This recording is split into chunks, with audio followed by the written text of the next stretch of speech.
Hello, welcome to your first advanced scripting tutorial series. Yeah, the first lesson in the advanced series. Cool. So now let's start learning some advanced scripting skills, and you'll be a pro at the end of the series. Now, so this tutorial you've probably gathered that we'll be learning about tables, as you could see in the title of the video. But anyway, I'd just like to say it anyway. So. So let's start making some tables. Right. So tables are like arrays. Now I haven't taught you what arrays are, so I'm going to tell you now. It's like a variable, but you can store many different values inside it. So let's go ahead and see what I mean. Let's create a variable called pod. Let's store 5 in there. Okay, 5 is one value. So what about storing many values in there? How do I make pod an array? I mean, you'd think I can store many different values in there like this. That's what I want to do. But I can't just do that because pod is just a normal variable. A normal sad little variable that can only store one value. So let's go ahead and make a table.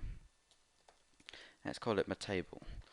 Now this is the syntax to making a table. You just do that. These little squiggly brackets. Now, there are different sorts of brackets. There are the little curly brackets like that. You got the straight brackets like that.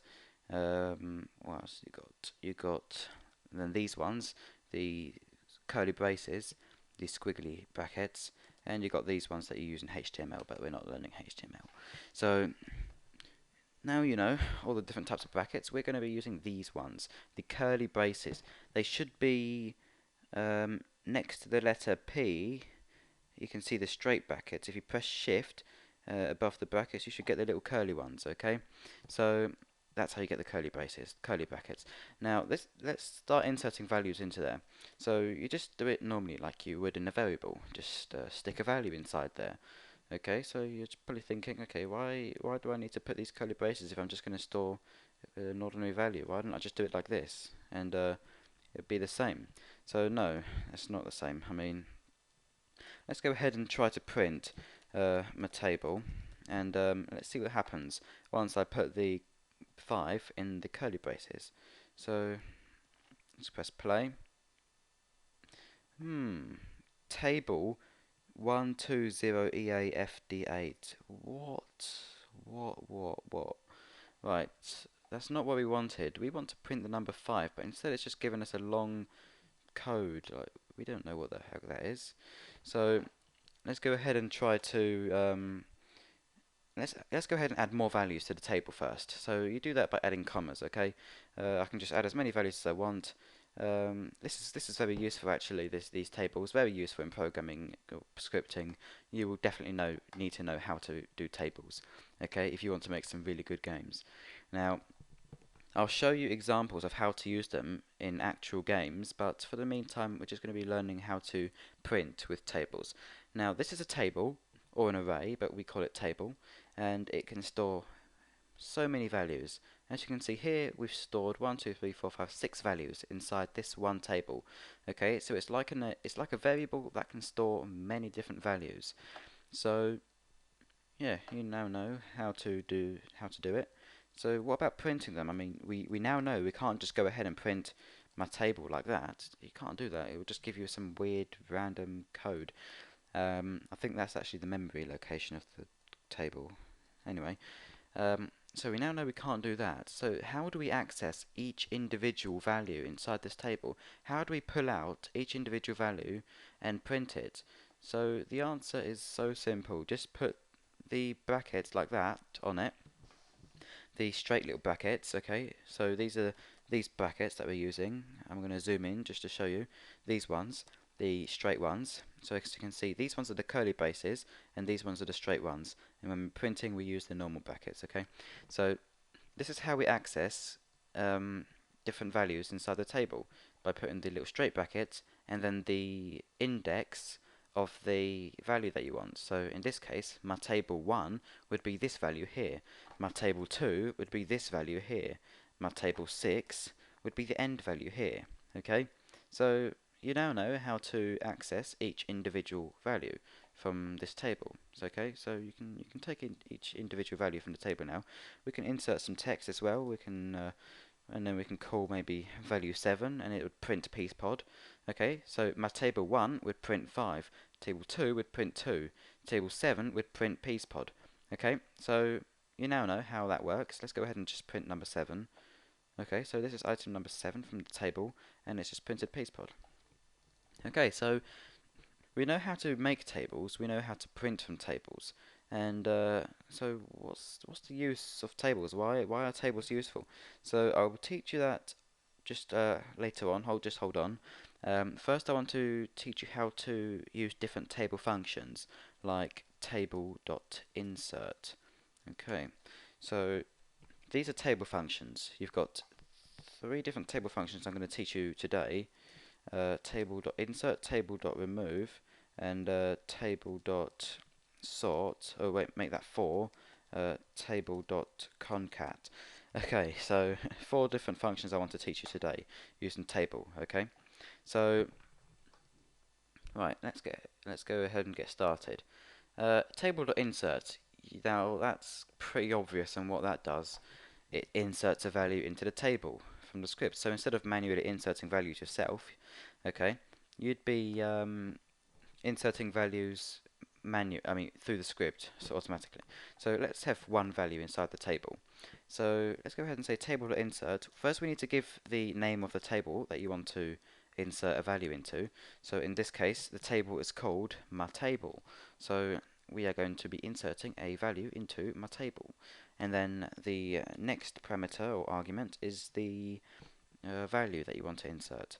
So let's go ahead and insert the number 8, okay? And then that should insert the number 8. I think it inserts it after. I'm not sure if it inserts it after or before. Hold on, let me just quickly test that. I forgot how to. Okay, that's how to do a multi-line comment. So I'm just going to comment these out because we're not using them at the moment.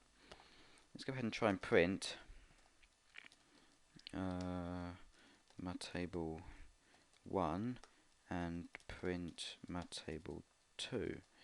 Okay, so I'm going to print that. Ah, there we go. It inserts the value on the end of the table. Okay, so all the table.insert does is it inserts a new value on the end of the table. That's all it does. It just inserts a value. Okay, so say we had multiple values here. So 5, 6, 7, 8. I wanted to insert the number 1 into the 3rd position of the table.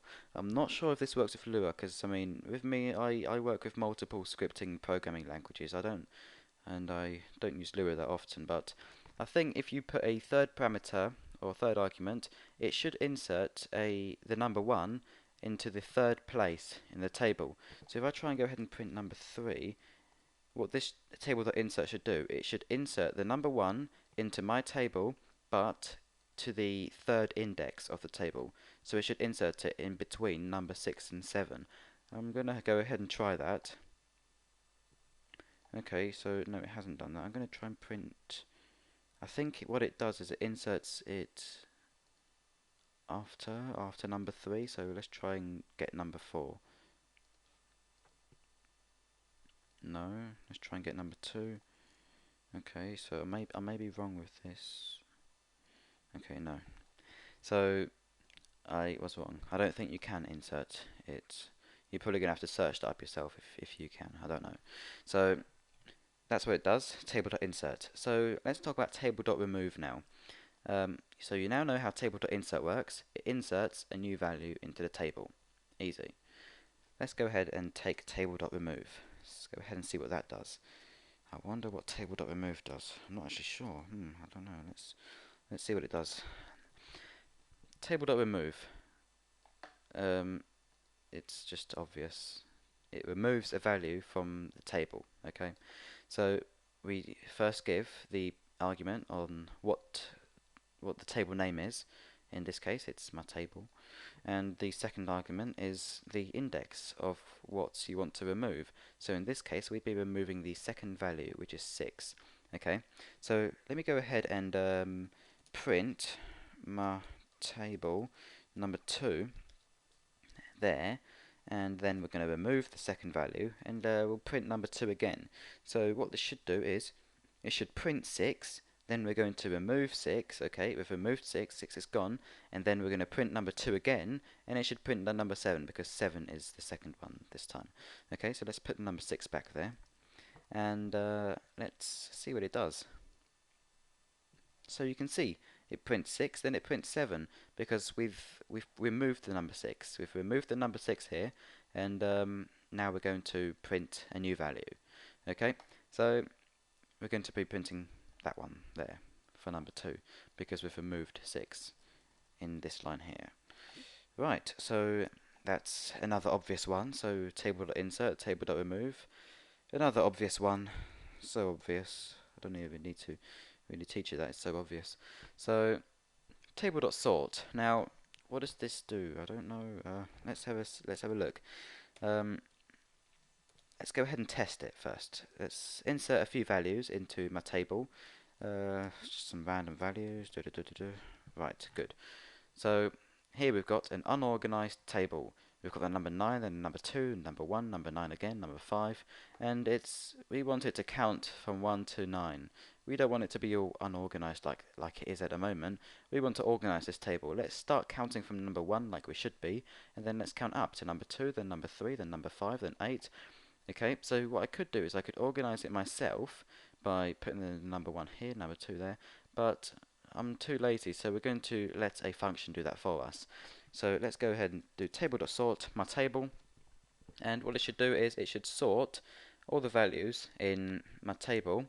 Okay, it only takes one argument, which is the table name.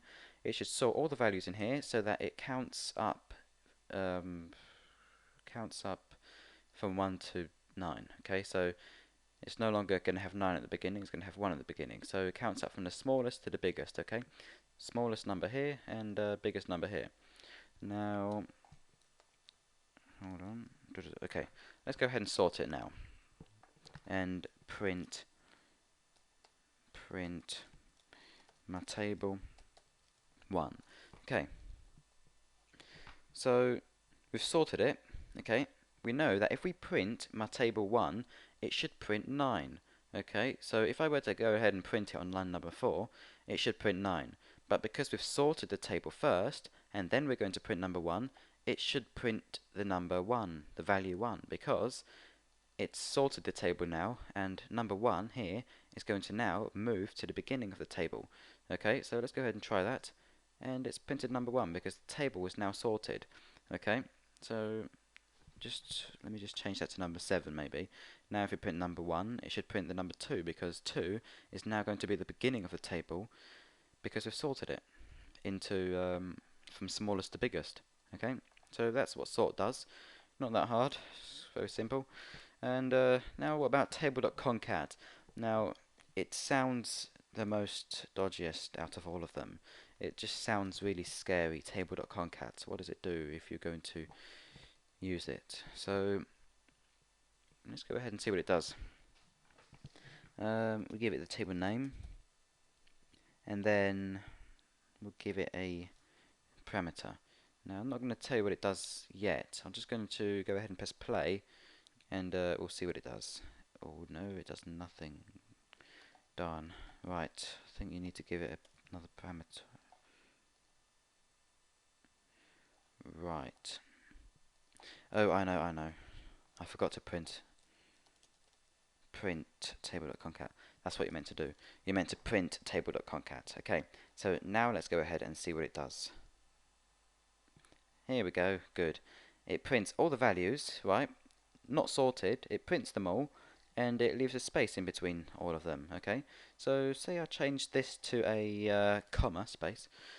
What if I print it again, it should print all of them, but with a comma and a space next to them, okay? So that's what table.concat does. You need to print, if you print table.concat, what it does is it organizes the table with whatever you put in the second argument. So in this case I put a comma in the second argument, so it prints them all, but with a comma next to each one of the values. Okay, so if I were to write p's in the second argument, what it would do is it would print table.concat the name of the table, but it would print all the values, but with the name P's in between each value. So as you can see, it just looks weird, but it works. It works. That's the good thing. So let me go ahead and say table.sort my table, and let's make it a space, because space is the most sensible one, to be honest. If you print all of them with a space, it just looks nice. And also with a comma, commas look nice as well. So actually, yeah, I'm going to do comma. So let's go ahead and print the sorted table, but with a comma next to each one of them. So as you can see now we know how table.sort works as well. So it sorts all the table out, and then we're going to print concat all of the values like that. Awesome, isn't it? So that's what table.concat does. So we know we can't just go ahead and print my table like that, because it would just give us just a weird code value. We don't like that. So that's why when we want to print the whole table to the output, if you want to see all the values inside the table, it's not that commonly used table.concat, but it's good for testing things out.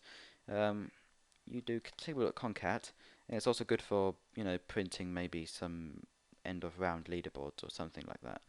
But that's what it's used for. It's good practice, table.concat, and that's what it's used for. You print, and then all it does is it prints each individual value in the table, but with and in between each value, it puts whatever you put in the second argument. Okay, so that's all table.concat does. If we were to put a space, it'd print all the values out, but with a space next to them. If we were to take away that space, then it would print all the values, but with no space next to them. So it just gives us one big number, 2,357,000. Yeah. So I'm going to try it with no argument. So you see what I'm doing? I don't actually know if this will work with no arguments, but I'm going to try it anyway. And that's what scripting is about. You try things out. If they work, then that's good. You've learned a new thing. If they don't work, then it's fine. You've got an error. It's okay. So as you can see, it still does work. It does work if you give it no argument. It just prints all of the numbers, but all next to each other. So yeah, that's what it does. And there's not really much to it anymore. Tables. That's just how tables work. So you know all the 4 functions for tables: table.insert, table.remove, table.sort, and table.concat. Okay, so those are the 4 ones which I've taught you today. I don't think there's any more table functions, but you can always search it up on Google. Search up Roblox Lua table manipulation. Let me just spell it here if you don't know how to spell manipulation. That's how you search it up, table manipulation on the Roblox wiki, and it will give you all the functions for tables. But it's good to have these functions memorized, and you should really know them off by heart. You shouldn't really be looking up what they are. Okay, so that's how to do it. That's how to create tables. In the next tutorial, I'm going to teach you how to loop through each individual value of a table. It's like using the for loop, but we're going to use the for loop a bit differently, and it looks more cool, it looks more advanced, more professional. Okay, so yeah, that's it. Just keep practicing, and you'll become a pro. So yeah, that's it. Leave a comment if you get stuck, and like, subscribe the video, do everything. So I'll see you in the next tutorial then. Bye.